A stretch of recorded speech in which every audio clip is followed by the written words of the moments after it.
اللہ تعالیٰ کا فرمان ہے وَقَالُوا لَا تَذَرُنَّ آلِهَتَكُمْ وَلَا تَذَرُنَّ وَدًّا وَلَا سُوَاعًا وَلَا يَغُوثَ وَيَعُوقَ وَنَسْرًا۔ عبداللہ ابن عباس رضی اللہ تعالی عنہما اس آیہ مبارکہ کی تفسیر میں بیان کرتے ہیں کہ یہ 5 نیک لوگ تھے، قوم نوح کے صالح لوگ تھے، ود، سواع، یغوث، یعوق، نصر۔ جب یہ فوت ہو گئے، علم جاتا رہا، شیطان لوگوں کے پاس آتا رہا اور ان کو بتاتا رہا کہ یہ تمہارے نیک صالح بزرگ تھے،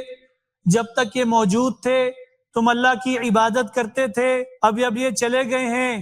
تو پھر تم لوگ جو ہے ایسا نہ ہو کہ پیچھے ہٹ جاؤ، تو کوشش یہ کرو کہ ان کی قبر پر جا کر اعتکاف کر لیا کرو، وہاں پر بیٹھ جایا کرو، مجاورت کر لیا کرو تاکہ وہ تمہیں یاد رہیں، لیکن عبادت تم نے اللہ ہی کی کرنی ہے۔ کچھ عرصے کے بعد شیطان نے آ کر یہ پٹی پڑھائی کہ وہ نیک لوگ جو فوت ہو گئے، جن کی قبروں پر آپ جاتے ہیں، آپ ایسا کریں قبروں سے مٹی اٹھا کر لے آئیں اور اپنے گھر میں رکھ دیں۔ پھر اس کے بعد شیطان نے ان کو اور پٹی پڑھائی کہ آپ ایسا کریں کہ ان کی مٹیوں کے بت بنا لیں، تصویریں بنا لیں۔ اس طرح سے علم جاتا رہا اور جو لوگ بعد میں آئے انہوں نے انہی کو ہی اپنا معبود قرار دیتے ہوئے بت پرستی شروع کر لی۔ تو یہاں سے بت پرستی کا آغاز ہوتا ہے، نیک اور صالح بزرگوں کی محبت میں غلو کرتے ہوئے۔